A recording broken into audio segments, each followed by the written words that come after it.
अकेले अकेले सारे काम का भार क्यों खुद पर ले लेते हो? थोड़ा बाँट भी दो।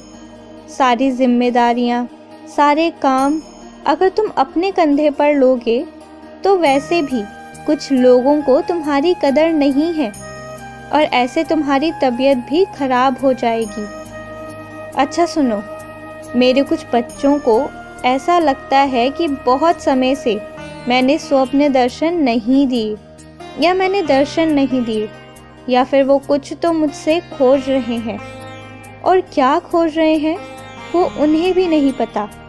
मेरे होने का एहसास शायद मेरे कुछ बच्चे चाहते हैं।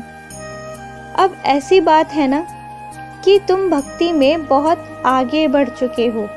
अब तुम्हें मालूम हो चुका है कि मैं हर पल हर क्षण तुम्हारे साथ हूँ, इसलिए अब और एहसास मत मांगो। अब जो हो रहा है बस वो आगे होने दो उसे। मैं सच में तुम्हारे साथ हूँ, मैं तो तुम्हारा ऋणी हूँ। सब कहते हैं कि जिसे साईं मिल जाता है उसकी तकदीर बन जाती है, लेकिन तुम्हारे जैसे बच्चे जिसे मिल जाए फिर तो मैं धनी हो जाता हूँ। जो बच्चा मेरे लिए रो देता है, जिसका मन, जिसकी सांसें सब मुझे समर्पित रहती है, क्या कहूँ मैं। तुमने हजारों, लाखों, कितने भी करोड़ों मेरे नाम जाप कर लिए होंगे। तुमने जो पुण्य किए हैं ना, तुम्हें तो गंगा भी नहाने की ज़रूरत नहीं है। तुम्हें लगता है कि तुम मेरा नाम जाप भक्ति के लिए करते हो, लेकिन तुम जितनी भी बार मेरा नाम स्मरण करते हो ना, तुम्हारे अंदर से जो ऊर्जा निकलती है वो तुम्हारे आसपास चारों तरफ तुम्हारे वातावरण को बहुत पवित्र करती है। तुम मेरे उन बच्चों तक भी मेरी उस ऊर्जा को पहुंचाते हो जिसको शायद उन्हें पाने के लिए अभी कितने हजारों जन्म लेने पड़ते। चाहे वो कीड़े मकोड़े हो, पंछी पक्षी हो, जीवाणु हो, कोई भी हो, तुम मेरे और उनके बीच का माध्यम बन गए हो।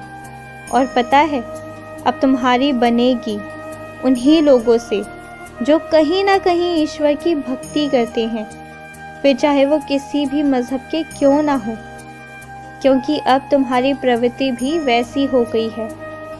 तुम्हारे अंदर की आकर्षण शक्ति वैसी ही हो गई है। अब तुम्हारी जिंदगी में अच्छे लोग आएंगे।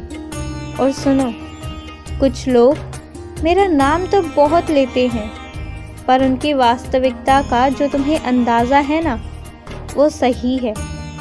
अभी मैं तुम्हें मंदिर नहीं बुला रहा, लेकिन तुम मेरे मंदिर आओ। अपनी मन की आंखों से मेरे मंदिर आओ। मन में मेरा ध्यान करो, मन से मुझे पान खिलाओ, मन से मेरे समक्ष दीपक जलाओ, मन से मेरे समक्ष कष्ट निवारण मंत्र पढ़ो।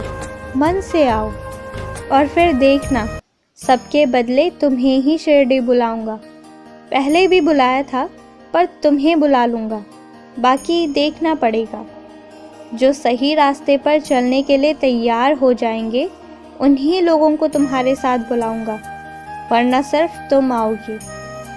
सच्चाई पर विश्वास रखो, जीत सच्चाई की ही होती है।